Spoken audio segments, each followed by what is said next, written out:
The Orlando Magic are, well, they're still winless in Summer League. And we still don't quite know who's going to get those two-way spots. We also maybe don't care. I don't know. It is what it is. Whatever it is, it's time for Locked On Magic. So let's get to it. You are Locked On Magic, your daily Orlando Magic podcast. Part of the Locked On Podcast Network, your team every day.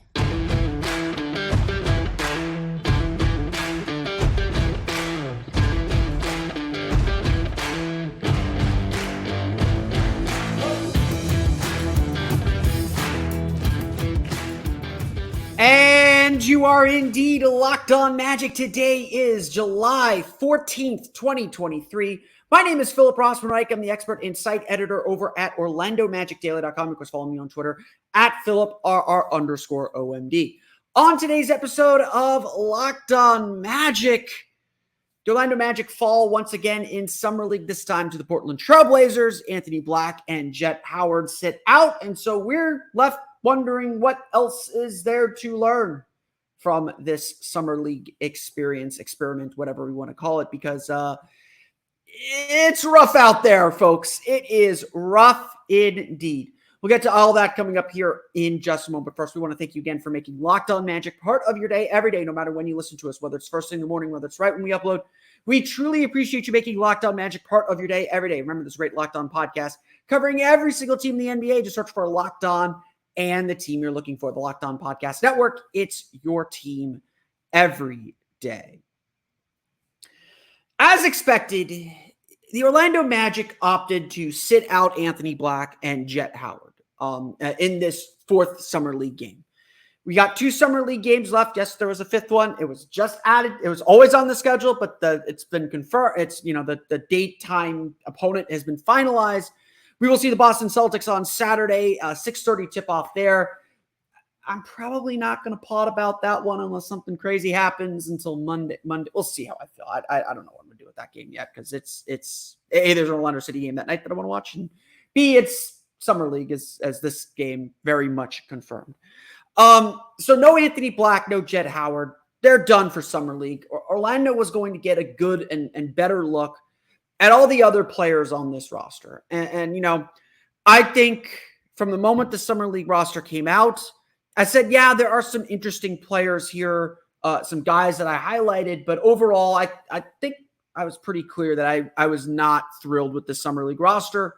It just didn't have enough size. It wasn't going to necessarily, and I think this is like such a big thing, it wasn't going to simulate who the Magic are in the regular season. And I think, and yes, there were a lot of like versatile players, but they're all 2-3 versatile, not 3-4 versatile or 4-5 versatile. I just was not impressed with the group that the Magic put together. Again, to me, for Anthony Black, for Jet Howard, what you want to try to do is simulate a little bit what their role, not necessarily what their roles are going to be, because they're going to be doing a little bit more in Summer League than they would in the regular season, but you want to simulate a little bit of the looks and players they're going to play around with. And I get it. There's only one Paolo Banchero. There's only one Franz Wagner. Those guys don't just grow on trees. The Magic have a type, and they needed to find that type. And look, all due respect, I like Audius Toney. We'll talk about him Audius Toney. We'll talk about him. I like Dexter Dennis. We'll talk about him. But just frankly, no one on this Magic roster is standing out. And we've said this as we've watched this team. When Anthony Black and Jet Howard aren't on the floor, this Magic roster really struggled. This Magic roster just couldn't seem to put all the pieces together. They got run out of the gym, put the Magic in a hole in both the Indiana game and the Detroit game in the second quarters of those games. And, again, I credit Dylan Murphy. I'll credit this team. They continue to fight really hard, but fighting hard without direction is really tough. And it's Summer League. It's very easy to lose your direction. So now you take out Kevon Harris, who was a big stabilizer as well. You take out Caleb Houston. You take out Anthony Black. You take out Jet Howard. And oh boy, did you have a rough showing. This was This was not a fun game by any stretch of the imagination. Orlando was up 12-8 early in the first quarter. Again, energy was good, but they weren't hitting shots. And eventually Portland, with the talent that they have, they were still playing Shaedon Sharpe. They were still playing Chris Murray. They didn't play particularly well. Eventually, the Magic really, really struggled because Portland does have a lot of those like high energy, versatile, long defenders that the Magic really should have been trying to get to stack Osceola with. I'm a big believer that the Magic need to find a versatile forward to cover themselves at power forward. Because right now they are going to rely on Jonathan Isaac to play a significant number of games. And if he doesn't, Chuma Okeke is going to be playing a lot of minutes. And, unless they're playing less of Paolo, Banchero, and Franz Wagner together, this is a concern. The Magic needed to find something with that two-way spot to fill those minutes. And we might see some Mo Wagner with Wendell Carter. We might see some Mo Wagner with Goga Bitadze. And we'll see if that works. Maybe that's a plan. Maybe that is a good plan. But the Magic just got run out of the gym. They're down 45-19 at the half. So down 26 at the half. Game is over. The Magic, I think, were shooting less than 20% for a good chunk of that first half. I think they were 1 for 11, 1 for 12 on three-pointers at one point. You have nights like that, and obviously it's summer league, so you're still dealing with guys who they've been together for now 2, maybe 3 weeks. They're struggling to run stuff, and they're obviously super young, so they're prone to make mistakes. They're prone to be in the wrong spots.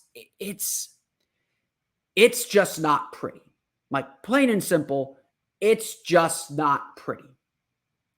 And so it's not good. Like, I don't know what else to say. Again, I would credit the Magic. They fought hard. They got themselves at least back to respectability. They ended up losing the game 88-71. So they got it under 20. 17 was about as close as they got all game long. They got out to a good start in the third quarter, got it down to 20, got it down under 20 a few times. Never really got over the hump to make it serious, but they kept fighting. They kept playing defense. They kept trying to get themselves back in the game. And so, they made the most of these 40 minutes. And look, maybe they just had a really bad 12 minutes, which is a quarter. And again, you're going to get embarrassed. These are pros.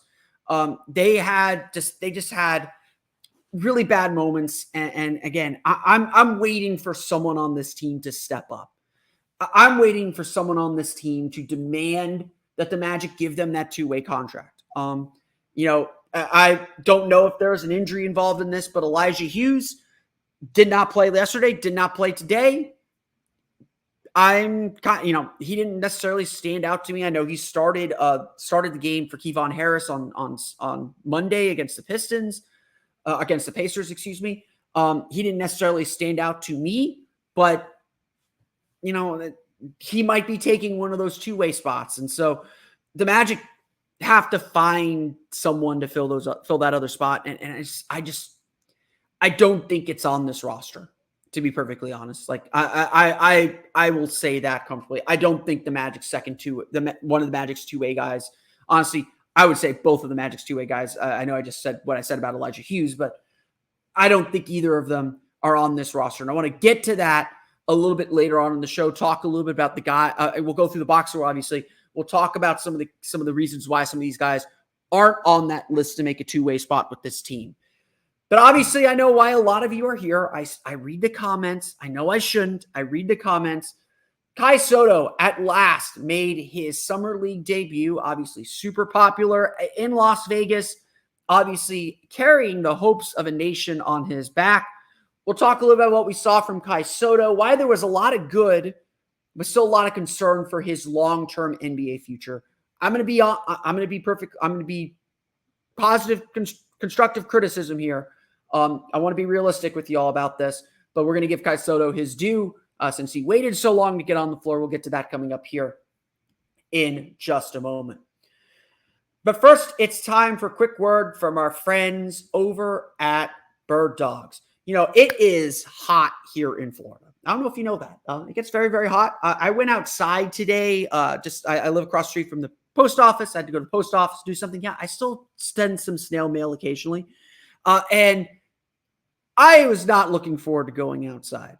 But the best part of going outside here in Florida is I get to wear comfortable shorts that are going to keep me comfortable.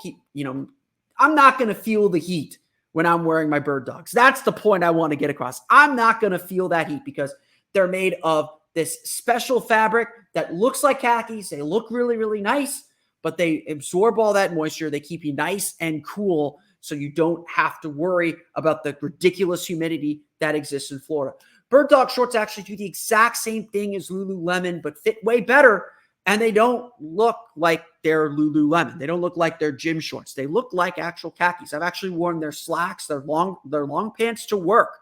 That's how confident I am that they look good and that they feel good and comfortable too. This cloud knit fabric that I've been describing looks just like khaki, but stretches so you get a way slimmer fit without having to sacrifice movement. Birddogs uses anti-stink sweat wicking fabric as well that keeps you cool and dry all day long. That's so important here in Florida.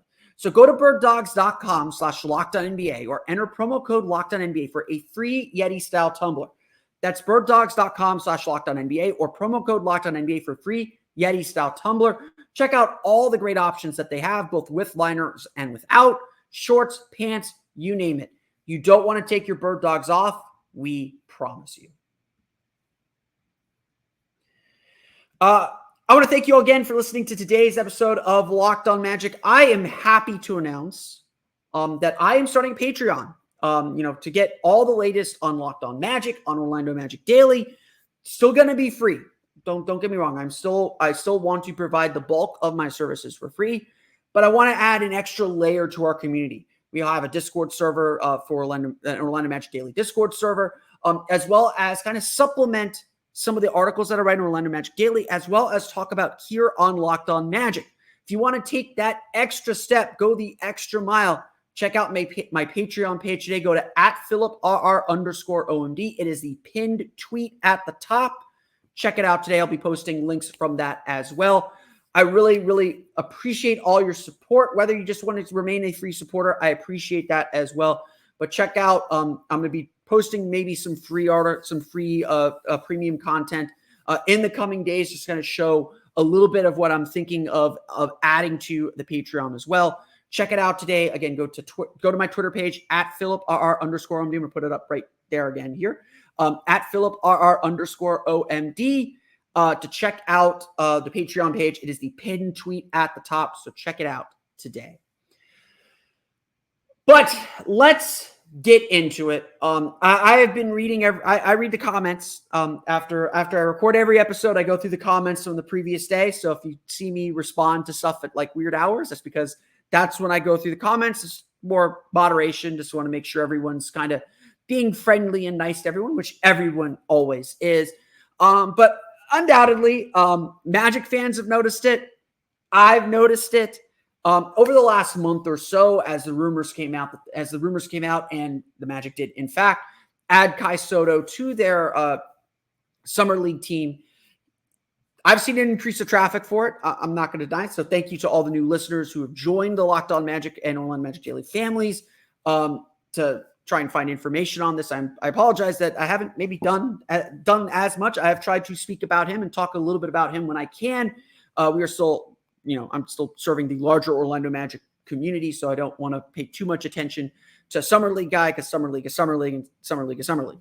I want to say first, I appreciate the passion that these fans are bringing to the team. I know that they are looking after their guy, and I really appreciate that passion. I know how I feel. I'm American, but I'm Jewish, so I always tend to support Israeli players. So I was very happy when Deni Avdija got drafted when he did. The Magic were the first team to draft an Israeli-born player in Lear Eliyahu way back in 2006, 2007, somewhere in there. I think it was the Fran Vasquez draft, actually. So neither of them actually played in the NBA. My family's from my mom's family's originally from Lithuania, so I've always had a soft spot for Lithuania. My dad's family originated in Hungary, so I've always had a little bit of soft spot for Hungary, not so much anymore because of the politics in the region and the politics of why my family had to leave Hungary. But nonetheless, I understand the passion that is coming for him. The Philippines has loved basketball for a very, very long time. They're getting ready to host the FIBA World Cup. So we will be staying up to watch a lot of games in the Philippines because the U.S. is playing all their games in the Philippines this summer. So we'll get to see plenty of Paolo Banchero playing in the Philippines and hopefully continuing to inspire basketball to grow in that country as well as all over the world. And, look, a lot is being asked of Kai Sotto here. It is not easy being the first to do anything. And for those who don't know, Kai Sotto is aiming to become the first Filipino-born player. There have been players who have represented the Philippines, like Andre Bloch, somehow got, I don't know, I don't want to say somehow because that's disrespectful, but he got Filipino citizenship. He was able to play for the Philippines in international basketball. Kai Sotto is the first Filipino-born player who is trying to make it to the NBA. And look, he is very, very close. Being in Summer League itself is a very close step. It is 2-3 steps away from being in the NBA. And I get and I understand, and I'm with you guys on the frustration that he did not play before this game, but this fourth game of Summer League. I really honestly did think, and I tried to respond to people who were a little upset that he didn't play in the first game. I really did think the Magic were going to kind of swap second units through the first couple Summer League games. That's typically what they've done in the summer league opportunities. So I thought that we would see Kai Sotto play a little bit in Monday's game. I was surprised that he didn't as well. I'm going to defer to the coaches there. They see more practice than we do, and so on and so forth. All these guys were going to get opportunities, though. And I tried to make that very, very clear as I talked to a lot of you, as everyone's going to get their chance to play. And so I had no doubt that Sotto was going to play at some point. Yes, would I've liked to see him maybe get a shot with Anthony Black, with Jet Howard, with some of the better players so that he could be set up a little bit better. Absolutely. I think that benefits everyone. When you play with better players, you tend to play better and you tend to look better. I wish he would have gotten that opportunity. Having said that, every opportunity is an opportunity and you do learn a lot. And look, I will say this about Kai Sotto. He is involved. That is a good thing. I played plenty of pickup basketball games in my life where I'm just not involved. Look, I know my role on a team. I'm usually the fourth or fifth scorer. I'm not trying to take over games or anything like that. But to be involved is still a huge step. Sotto, in his minutes, put numbers up. 6 points, 3 for 7 shooting, 4 rebounds, 2 offensive rebounds, 3 blocks, did have 2 turnovers, had a foul. He was active and engaged. And look, I think that's important. Again, this is maybe too much of a baseline than you want to hear, but he was active and engaged. And for his first Summer League game, he found ways to impact the game. He found ways to make his presence known. And it wasn't just because the fans were getting crazy for him. He put himself in positions to score. He put himself in the dunker spot for Tiger Campbell to drop it off to him. He put himself in a position to get an offensive rebound and a putback. He put himself in position to come over from the weak side and block a shot. That stuff is valuable, and that's why he's going to play games. I don't know if he's going to end up in Osceola. I don't know if he's going to, or in Kissimmee. If the Osceola Magic to play in Kissimmee, I don't know how I'm going to reference that. So I may go back and forth on that a little while for those who hang with us. I don't know where he's going to play, but he's going to play professional basketball somewhere. I would hope it'll be in a league that's a little bit better than the Japanese league. No offense to the Japanese league. I'm all for helping leagues grow. But he is a player. He can play professional basketball. The problem is, I think what we saw on Thursday is a question of whether he can play NBA basketball. NBA basketball is a very specific brand of basketball. And watching Sotto play, I could see the impact he can make, but you can also very clearly see the flaws that he has. First off, and this might be just because it was his first game, so I expect him to be better on Saturday. I assume he will play on Saturday as well. The game just looked fast for him. It just looked like he was just not able to move at the speed that this league requires. There's one play where he got caught in drop coverage and just got absolutely burned. And he was backpedaling and just, I didn't have faith that he would be able to kind of step up and make the stop, and he gave up a floater, and that was that. There were a lot of plays where he really got out-muscled on the block. Yes, he had 4 rebounds. He had 2 offensive rebounds, so it's not like he's not in good position, but there was just a reticence at times, I felt like, to be physical.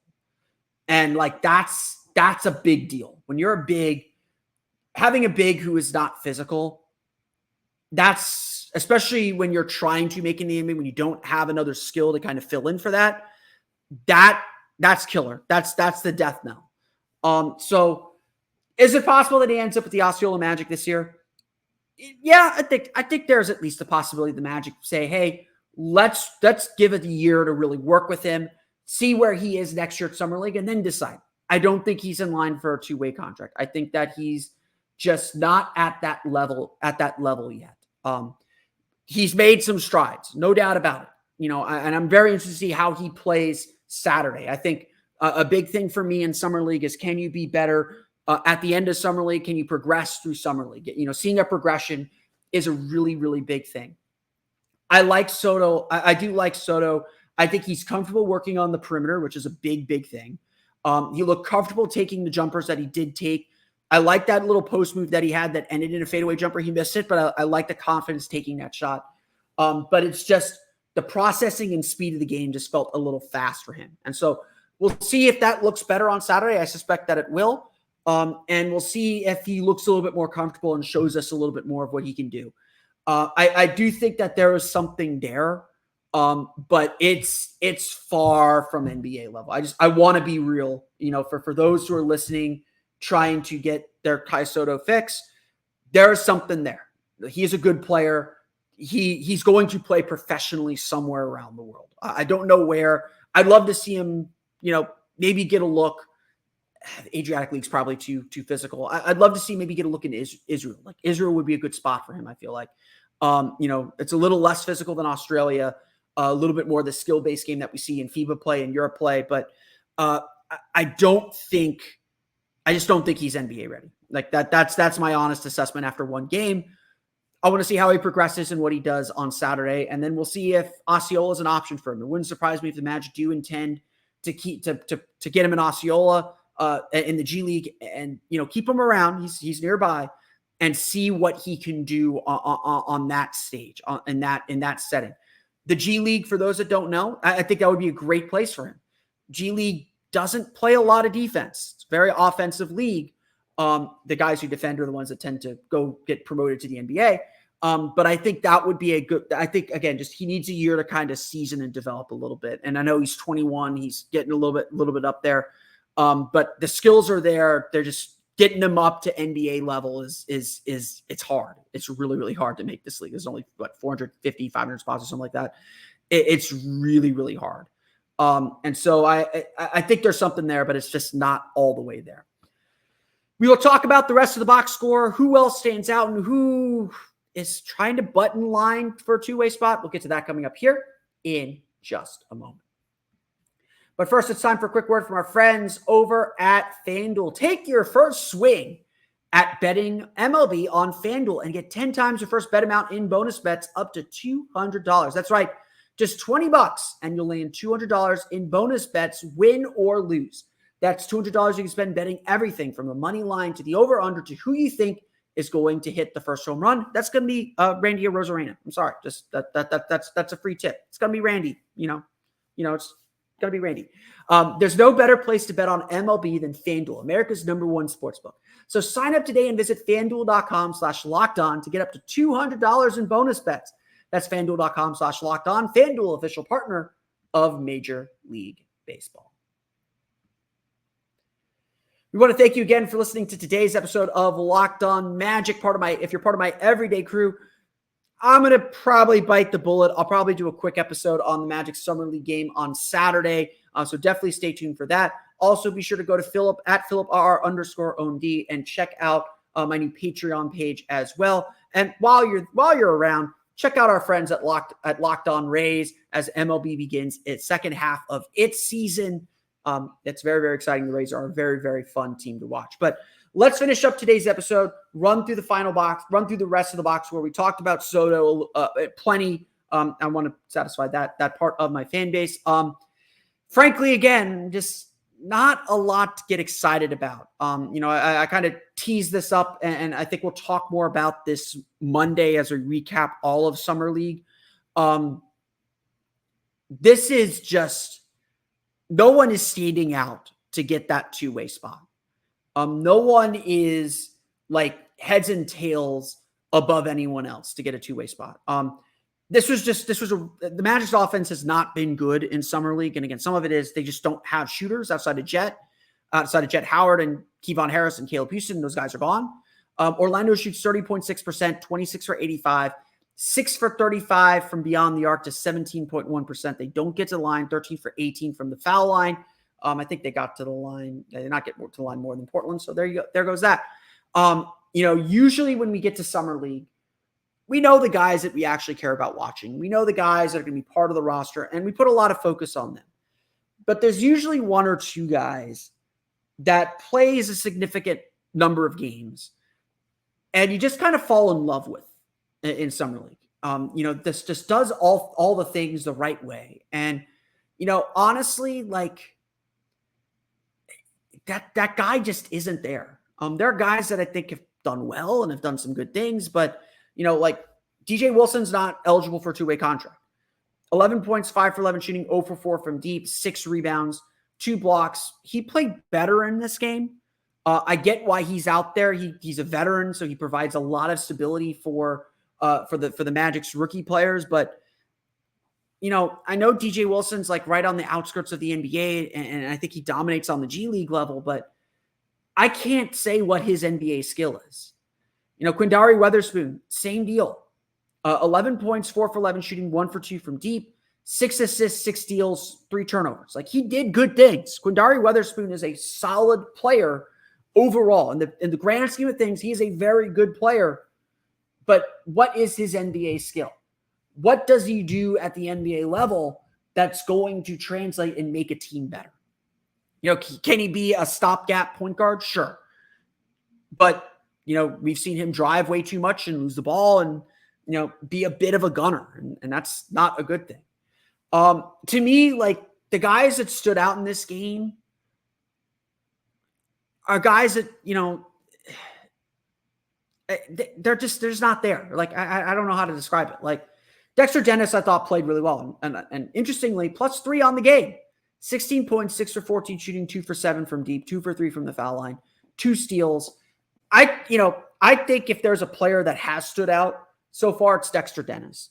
He defends really well. He can hit the three a little bit. He can shoot a little bit from the outside. You don't want him creating, which he's had to do, but he plays hard. He can finish above the rim. There's a lot I like about Dexter Dennis. Is he a two-way guy? Not in the same way that we clearly saw that Kevon Harris was last year with the Timberwolves and clearly saw again this year. Is he a good candidate to be on the Osceola Magic next year? Absolutely. Give him an Exhibit 10 contract. Keep him in the system. Bring him to camp. Try and get him to improve that jumper. We'll see what he looks like next year, and maybe he's the two-way contract that replaces Kevon Harris when his two-way contract expires. That's not a bad idea, but that's kind of the level we're talking about here. Au'Diese Toney, I like him a lot. 6 points, 2 for 6 shooting, 7 rebounds, 3 blocks, 2 steals. This guy gets after it defensively, and he is big. He is big for his size, if that makes sense. He can guard up a position. I really like Au'Diese Toney. He defends at a high level, and that's going to always get you noticed. If he could score just a little bit better, he'd be a shoo-in for a two-way contract. But again, none of these guys are kind of the whole package or the whole thing that you're looking for from a two-way contract. The other guy I think that's been getting a lot of looks in the Summer League is Robert Baker. 6 points, 6 rebounds, 3 offensive rebounds, just 2 for 9 shooting, 1 for 5 from deep. He's a good rebounder. I think Baker does a decent job on the glass. He will get contested rebounds. He will fight for positioning. The dude is like 0 touch around the basket. With his right hand, it's too soft. With his left hand, it's too hard. Just 0 touch around the basket. And he's not a good enough rebounder and I'm being critical, I'm being hard here because, we're giving out a valuable piece of real estate on the Magic roster here. He's not a good enough rebounder to warrant how just ineffective he's been offensively. I think Orlando really did want to give him a hard look. He played really well for Lakeland last year. I think they wanted to give him a hard look. They've given him that hard look, and it's been, I don't want to say rough because that's too harsh. It's been inconsistent. Tiger Campbell would be the other guy to mention. I think Tiger Campbell plays really hard. 10 points, 5 assists, 3 for 12 shooting, 2 for 6 from beyond the arc. The guy plays hard. The guy gets after it. He's just too small. Like, I hate saying that because, it shouldn't matter, but it does. If you're going to be that small, if you're going to be an NBA player 6 foot or shorter, you got to either be elite at creating separation for your mid-range jumper, or you got to be elite at finishing at the basket. Campbell will hit open threes. And that's important. He is a smart player. He's a pure point guard. He knows how to run a team. And this Magic team was better for him having run this team. He was only in a game where the Magic were down by 26 at one point, in a game where the Magic were down by more than 15 the entire second half. He was -3. In fact, the whole starting lineup, let me just roll through this. Audi's Tony -6, Dexter Dennis +3, DJ Wilson -1, Kimdari Weatherspoon -3, Tiger Campbell -3. The problem for the Magic was not their starters once again. It's never been their starters this entire summer league. Their bench just lacks everything. Their bench just lacks defensive cohesion. It's too small. Like it just, teams are just running the Magic out of the gym when that second unit takes the floor. So again, I like Tiger Campbell. I just don't think he's a Magic player. I don't think he's an NBA player. I like Dexter Dennis. There are things I want to see him improve to get to that NBA level. I like Audi's Tony. There are things that he needs to improve. Robert Baker, it's not clicking with me. The things that you need to see from a center, he's okay at them. He's not great at them. And that's just kind of how I feel about this entire summer league roster. There are interesting things about a lot of players, but there's no one guy that I'm like, this guy is knocking on the door of the NBA. DJ Wilson maybe to some extent, but he's not an option for this team because the Magic don't have the roster space for him, nor should they. There are just a lot of guys that I think that need some seasoning in the G League that just aren't NBA level players. And that's going to make filling these last two-way spots that much more difficult. Now, look, again, we'll go over this again Monday, but I expect Audi's Tony. I even expect Tiger Campbell. I expect Dexter Dennis. I expect Robert Baker to get Exhibit 10 contracts. I expect them to be in training camp for this team in October. I expect them to be on the Osceola Magic next year. But, we're looking to kind of complete this Magic roster. The Magic the Magic, in my opinion, have not accomplished what they needed to accomplish, or everything they need to accomplish in Summer League, because these two-way spots are important. They're not as important as maybe they were last year, but they are important. And the Magic have left themselves a little bit exposed and open on that front. But, that's, what do I know? I'm just watching the games. I want to thank you all again for listening to today's episode of Locked On Magic. Of course, find me on Twitter at @PhilipRR_OMD. Subscribe to the podcast, Apple Podcasts, Stitcher, TuneIn, Himalaya, Google Play, Spotify, Odyssey, and all the families on the podcast to your podcast-enabled listening device. For the latest on the Orlando Magic, be sure to check out OrlandoMagicDaily.com. You can follow us there on Twitter at @OMagicDaily, and also check out our Patreon. Just go to @PhilipRR_OMD. Check out that pinned tweet to learn a little bit more. Hopefully be sharing some fun content from that throughout the rest of the summer and heading into what should be a very fun season this year. But that's going to do it for me today. I want to thank you all again for listening to today's episode of Locked On Magic. We'll be back Saturday night. I'll go ahead and do it. We'll be back Saturday night. We'll recap the Magic's final Summer League game. We'll recap all of Summer League on Monday. But until then, for Orlando Magic Daily and Locked On Magic, this has been Philip Rossman-Reich. We'll see you all again next time for another episode of Locked On Magic.